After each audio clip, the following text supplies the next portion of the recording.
हाय साथियों, आज गांधी जयंती 2 अक्टूबर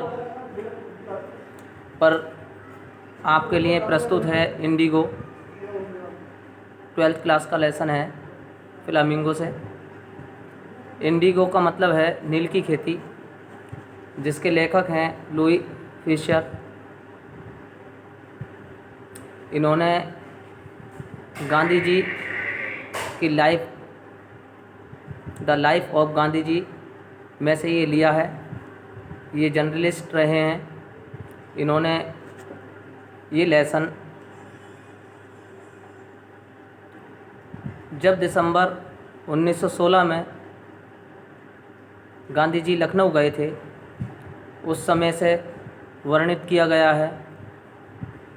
कांग्रेस सभा संबोधन करने के लिए ये लखनऊ गए थे, तो वहाँ इनसे मिलने के लिए राजकुमार शुक्ला आए थे, जो चंपारण के रहने वाले हैं। चंपारण ऐसी जगह थी जो गांधी जी उसके बारे में जानते भी नहीं थे। गांधी जी जानते नहीं थे चंपारण कहाँ पर है। राजकुमार शुक्ला ने अपनी चलती निगाहों से उनसे बात की और कहा कि आप जो है हमारे यहाँ चंपारण में उपस्थित हों और हमारी कुछ समस्या है, उस समस्या का आपके ज़रिए से अगर समाधान हो जाए तो ज़्यादा अच्छा रहेगा। गांधी जी ने कहा कि ठीक है, मैं जो है आपके यहाँ कभी उपस्थित होऊंगा तो आप जो है आपको बता दूंगा। इसी बीच गांधी जी ने एक सभा संबोधन रखा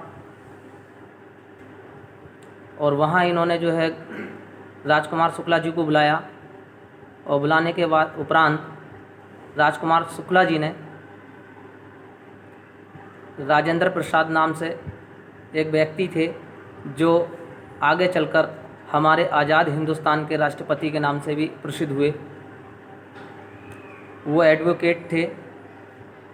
वहाँ इन्हें संबोधन के लिए बुलाया गया। राजकुमार शुक्ला पहले से ही उनके यहाँ जाते थे, तो वहाँ जाते जाते काफ़ी समय हो चुका था, तो राजेंद्र प्रसाद को महसूस हुआ ये कि ये जो हैं पूरा पीपल ही हैं, इनके साथ आए हुए। गांधी जी को कोई मान सम्मान नहीं दिया गया वहाँ पर। गांधी जी को काफ़ी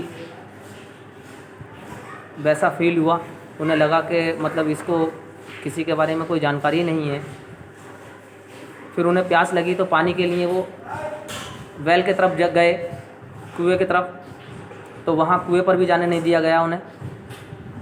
तो उन्हें एहसास हुआ कि यहाँ जो है व्यक्तियों के साथ हीन भावना से पेश आया जाता है, और ये वो भी बोला गया था कि ये हो सकता है कि इनके साथ जो आए हैं तो ये निचली जाति के व्यक्ति हों, इन्हें कुएं से पानी ना भरने दिया जाए। इस पर गांधी जी को बहुत सुकच लगा और उन्होंने कहा कि ये देखिए कैसे प्राणी है, यहाँ पर कैसे करके व्यक्ति को देखा जाता है।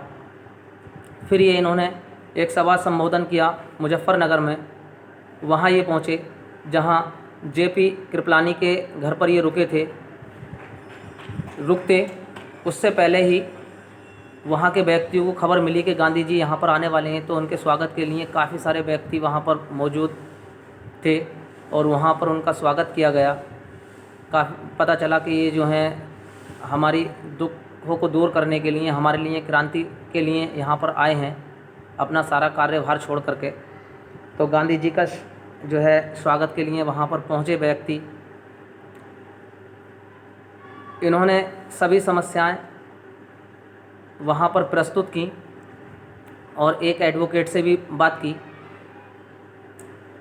वो एडवोकेट ऐसे थे, उनके बारे में मुझे नाम तो नहीं मालूम, लेकिन वो एडवोकेट ऐसे थे, और कहानी किताबों में मैंने पढ़ा है कि गरीबों से काफ़ी सारा पैसा लेकर के उनसे लूट खसोट किया करते थे और उनके मुकदमे पर तारीख दिया करते थे और उन्हें कोई फैज़ नहीं मिलता था।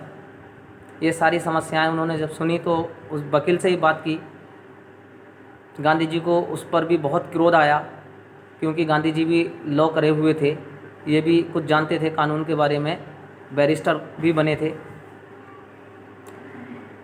तभी इन्होंने वहाँ के बारे में कुछ जानकारी हासिल की तो देखा वहाँ पर जो है ब्रिटिश सरकार, अंग्रेज़ लोग खेती पर कब्जा करे हुए थे और इंडियन से कार्य करवाते थे।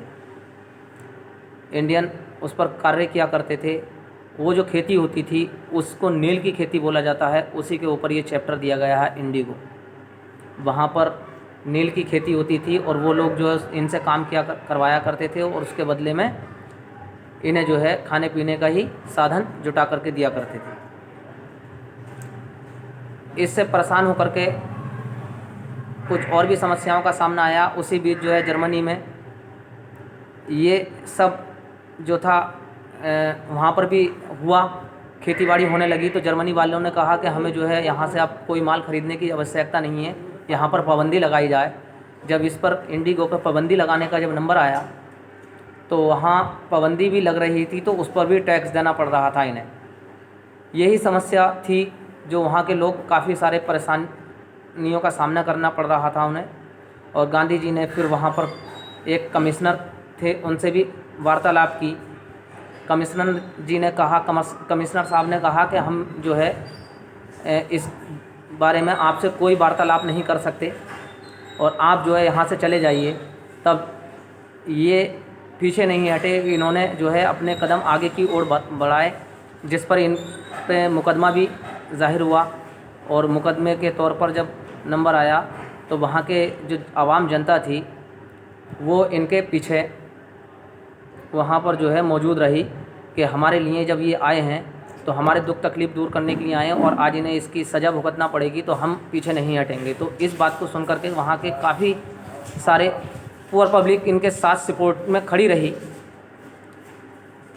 तो उस समय तो इन्हें कोई सज़ा नहीं दी गई, लेकिन फिर भी इन्होंने कहा कि यहाँ जो है पक्षपात हो रहा है, इन लोगों को जो दिक्कतों का सामना करना पड़ रहा है उस पर जो है इन्हें निजात मिले। और अगर मैंने कोई अपराध किया है, मैंने जो है कानून का पालन नहीं किया तो उसकी मैं सज़ा भुगतने के लिए भी तैयार हूँ।